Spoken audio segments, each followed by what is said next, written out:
आज के लिए सोशल साइंस सब्जेक्ट के 10 important question TGT level CTET exam या सीटेट सेकंड लेवल एग्ज़ाम के लिए।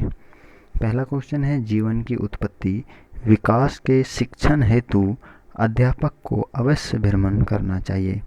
यहाँ पर क्या है, जीवन की उत्पत्ति का विकास के लिए यहाँ पर क्या है, शिक्षण करना है एक शिक्षक को। जीवन की उत्पत्ति के लिए विकास, ये जो हेडिंग दी गई है इसके ऊपर एक शिक्षक को शिक्षण करना है, तो इसके लिए अध्यापक को भ्रमण करना है। तो उसके लिए कौन सा भ्रमण आवश्यक है? पहला ऑप्शन है चिड़ियाघर, दूसरा ऑप्शन है जीव संरक्षण उद्यान या फिर पशु अभयारण्य बोल सकते हैं इसको, तीसरा ऑप्शन है प्राकृतिक इतिहास संग्रहालय, चौथा ऑप्शन है पुरातात्विक संग्रहालय।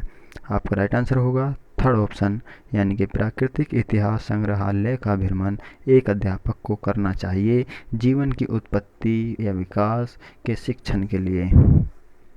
सामाजिक विज्ञान के शिक्षक को जीवन की उत्पत्ति विकास विषय पर शिक्षण हेतु प्राकृतिक इतिहास संग्रहालय का भ्रमण अवश्य करना चाहिए।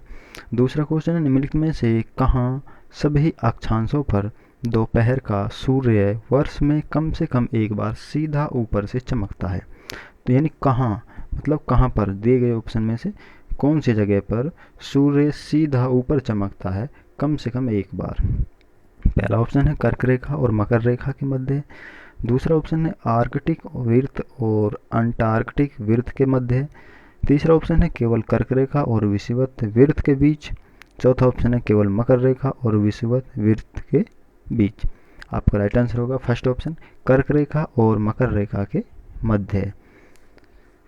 कर्क रेखा और मकर रेखा के मध्य सभी अक्षांशों पर दोपहर का सूर्य वर्ष में कम से कम एक बार सीधा चमकता है। एक वर्ष में कम से कम एक बार बिल्कुल सीधा चमकता है कर्क रेखा और मकर रेखा के मध्य, और सभी अक्षांशों पर चमकता है। तीसरा क्वेश्चन है, अभिवृत्ति और मूल्यों का आकलन करते समय, यानी अभिवृत्ति और मूल्यों का आकलन किया जा रहा है यहाँ पर, और उनका आकलन करते समय सामाजिक विज्ञान का जो शिक्षक है उसको निम्नलिखित में से किस विवरण संकेत को अधिभार देना चाहिए, यानी कि अधिकता देनी चाहिए, प्राथमिकता देनी चाहिए कौन से संकेत को? पहला ऑप्शन है दूसरे बच्चों के श्रेय की साझेदारी नहीं करना, यानी दूसरे बच्चों के साथ श्रेय की साझेदारी न करना, दूसरा ऑप्शन है रोजाना शिक्षक का अभिवादन न करना, तीसरा ऑप्शन है दूसरों के विचारों को निष्क्रिय रूप से स्वीकार करना, चौथा ऑप्शन है प्रश्न पूछने के लिए स्वतंत्र महसूस करना। तो आपका राइट आंसर यहाँ पर आंसर है फर्स्ट ऑप्शन, यानी दूसरे बच्चों के साथ श्रेय की साझेदारी करना। यदि विद्यार्थी दूसरे बच्चों के साथ श्रेय की साझेदारी नहीं करता है तो अभिवृत्ति और मूल्यों का आकलन करते समय सामाजिक विज्ञान का शिक्षक विद्यार्थी की इस प्रवृत्ति की गणना कर सकता है। यदि विद्यार्थी क्या है, दूसरे बच्चों के साथ श्रेय की साझेदारी नहीं करता है तो अभिवृत्ति और मूल्यों का आकलन करते समय सामाजिक विज्ञान का शिक्षक विद्यार्थी की इस प्रवृत्ति की गणना कर सकता है। बाकी जो ऑप्शन 3 दिए गए हैं उनकी गणना अध्यापक नहीं कर सकता या फिर उनको प्राथमिकता में नहीं रख सकता। चौथा क्वेश्चन है, सामाजिक विज्ञानों के किसी शिक्षक के लिए कक्षा में हाल ही में हुई चर्चा के बारे में कौन सा तथ्य सर्वाधिक ध्यान देने योग्य है? एक शिक्षक के लिए कौन सा तथ्य सबसे अधिक ध्यान देने योग्य है, और वो किस विषय में? वो जो हाल ही में कक्षा में जो चर्चा हुई है उसके विषय में। पहला ऑप्शन है कोई भी विद्यार्थी दूसरे विद्यार्थियों से पूर्ण रूप से सहमत नहीं था। उस चर्चा में, जो उस कक्षा में चर्चा कराई गई थी, उसमें कोई भी विद्यार्थी एक दूसरे से पूर्ण रूप से सहमत नहीं था। दूसरा ऑप्शन है विद्यार्थियों ने सह विद्यार्थियों की बात सुनने से बिल्कुल मना कर दिया था। एक ये दूसरा ऑप्शन में क्या है कि चर्चा के दौरान एक दूसरे की बात ही नहीं सुनी बच्चों ने। तीसरा ऑप्शन है विद्यार्थी सीधे ही अपने सह विद्यार्थियों से प्रश्न करने लगे थे। तीसरे ऑप्शन में क्या है, चर्चा के दौरान विद्यार्थी बैठे और बैठकर एक दूसरे से क्वेश्चन करने लगे। चौथा ऑप्शन है विद्यार्थियों ने अपने सह विद्यार्थियों को बीच ही में टोकना शुरू कर दिया था, यानी कि थोड़ी देर चर्चा की, जैसे कि बात स्टार्ट की और बात पूरी होने से पहले ही टोका टाकी शुरू हो गई आपस में। तो आपका राइट आंसर यहाँ पर है फर्स्ट ऑप्शन, यानी कोई भी विद्यार्थी दूसरे विद्यार्थियों से पूर्ण रूप से सहमत नहीं था, ना ही पूर्ण रूप से कोई भी व्यक्ति सहमत हो सकता है एक आध व्यक्ति से पूर्ण रूप से, एक आध छात्रों से दूसरा छात्र पूर्ण रूप से सहमत हो, लेकिन यहाँ पे क्या है, कोई भी विद्यार्थी एक दूसरे से पूर्ण रूप से सहमत नहीं था। तो इस चीज़ पर शिक्षक को अत्यधिक ध्यान देने की आवश्यकता है एक चर्चा के दौरान।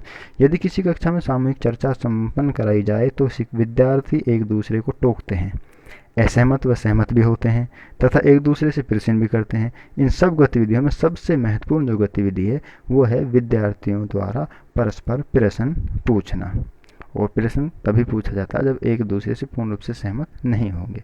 तो इस ही ऑप्शन, इस जो ये जो कथन है, इस पर विद्यार्थी एक शिक्षक को सर्वाधिक ध्यान देना चाहिए। 5वां क्वेश्चन है, सामाजिक विज्ञान में योगात्मक आकलन में 51 विद्यार्थियों की एक कक्षा का माध्यांक 36 है, यह क्या सुझाव देता है?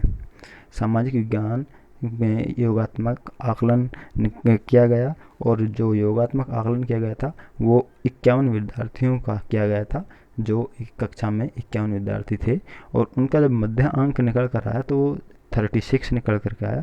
तो इसका क्या मतलब है, या ये फिर क्या सुझाव देता है? पहला ऑप्शन है, अधिकांश विद्यार्थी ने 36 और 46 के बीच अंक प्राप्त किए, यानी जो मध्यांक 36 है ये किसकी ओर संकेत करता है? दूसरा ऑप्शन है, उनके द्वारा 36% विषय वस्तु सीखी गई। तीसरा ऑप्शन है, अधिकांश विद्यार्थियों के अंक 36 से नीचे हैं। चौथा ऑप्शन है, 25 विद्यार्थियों के अंक 36 के ऊपर, ये 36 के बराबर या फिर 36 के ऊपर हैं। तो यहाँ पर आपका राइट आंसर होगा ऑप्शन नंबर 4, यानी कि 51 दिए गए हैं, तो 51 का जब हम हाफ करेंगे, आधा करेंगे, तो इसका आएगा 25.5, या फिर यहाँ पर हम लेके चलेंगे 25 विद्यार्थी, एक कम विद्यार्थी लेंगे, तो 25 विद्यार्थी जो हैं उनके अंक या तो 36 हैं या फिर 36 से अधिक हैं, तभी यहाँ पर क्या है, मध्यांक 36 निकल करके आया है। अच्छा, अगला देखते हैं इसके रिव्यू थोड़ा 5वें क्वेश्चन का। यदि किसी कक्षा में सामाजिक विज्ञान में योगात्मक आकलन का मध्यांक एवरेज 36 है तो इसका अर्थ है कि 25 विद्यार्थियों के अंक 36 हैं या फिर 36 से अधिक हैं। छठा क्वेश्चन है, भूमि की एक संकरी पट्टी होती है जो बड़े भूखंडों को आपस में जोड़ती है, उसका नाम बताना है यहाँ पर। पहला ऑप्शन है द्वीप, दूसरा ऑप्शन है भूसंधि, तीसरा ऑप्शन है जल संधि, चौथा ऑप्शन है खाड़ी। तो एक भूसंधि कहा जाता है जो दो बड़े भूखंडों को आपस में जोड़ता है, उसको भूसंधि कहा जाता है। भूसंधि भूमि की वह संकरी पट्टी है जो दो बड़े भूखंडों को जोड़ती है। यह अधिकांश नदी अथवा सागर के जल से होकर गुजरती है। काकेशस, यहाँ पर एग्जाम्पल दिए गए हैं, उदाहरण के लिए जैसे काकेशस, करा, पनामा आदि कुछ प्रमुख भूसंधियाँ हैं। यहाँ पर एक एग्जाम्पल ले सकते हैं, जैसे इंडिया एंड इधर श्रीलंका के बीच में एक पट्टी है जो उन दोनों भूखंडों को जोड़ती है, तो ये इसको भूसंधि कहा जाता है। 7वां क्वेश्चन है, जैवमंडल के विषय में सबसे उपयुक्त कथन बताना है यहाँ पर। पहला ऑप्शन है भूमि, जलवायु, पौधे और पशु। तो पहला ही यहाँ पर राइट आंसर है, ये सभी क्या है, ये जैवमंडल के अंतर्गत आते हैं।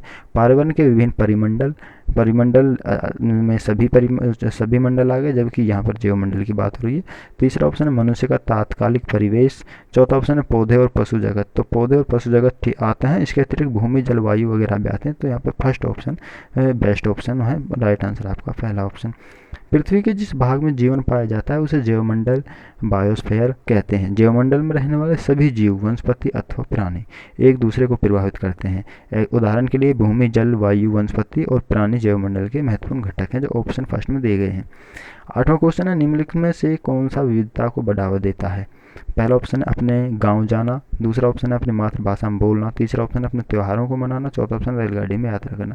रेलगाड़ी में यात्रा करना कॉमन चीज़ है, अपने गांव जाना कॉमन चीज़ है, अपने त्योहारों को मनाना ये भी सब भाई अपने अपने त्योहारों को आराम से घर पर मनाते हैं, जबकि अपनी मातृभाषा में बोलना और ये क्या है, ये विविधता को बढ़ावा देता है। ये सबकी अलग अलग हो सकती है, अलग अलग क्षेत्र, अलग अलग स्थान से आने वाले छात्रों की मातृभाषा।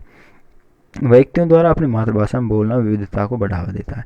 9वां क्वेश्चन है, यहाँ पर सन 2012 को किस तरीके से लिखा जा सकता है? दिए गए ऑप्शन में से। पहला ऑप्शन है एडी 2012, दूसरा बीसी 2012, तीसरा एपी 2012, चौथा है ईसी 2012। तो इसको लिख सकते हैं एडी 2012, जबकि ये बीसी जो आता है ये ईसा से जो ईसा थे उनके जो जब से ये यहाँ पर ये सन शुरू हुए हैं, यानी सन फर्स्ट लेके चले तो हम उससे पहले के लिए BC आता है, उसके बाद के लिए AD, तो इसको हम AD 2012 लिख सकते हैं। जूलियन और ग्रेगोरियन कैलेंडर में वर्ष को लिखने के लिए BC, जिसका अर्थ, जिसकी फुल फॉर्म है बिफोर क्रिस्ट, और AD एनो डोमिनी का प्रयोग किया जाता है। ईसा के जन्म से पूर्व के वर्ष BC में तथा बाद के वर्ष AD में लिखे जाते हैं। तो ये जन्म के बाद का वर्ष है 2012, तो इसको लिखेंगे AD, जबकि अगर सन 1 से पहले की बात होती तो उसको लिखते हैं हम BC। 10वां क्वेश्चन है लास्ट फाइनल आज के लिए, सामाजिक विज्ञान में सर्पिल पाठ्यचर्या का निम्नलिखित में से कौन सा लाभ है। यहाँ पर एक प्रॉफिट बताना है सर्पिल पाठ्यचर्या का। पहला ऑप्शन है अंतर्वस्तु यानी थीम आधारित सीखने को विकसित करने वाले अवसरों को बढ़ाना। दूसरा ऑप्शन है संकल्पनाओं को अधिक उद्देश्यपूर्ण और प्रासंगिक बनाना। तीसरा ऑप्शन है गहन समझ के साथ और एक लंबी समय अवधि के लिए संकल्पनाओं का संधारण करना।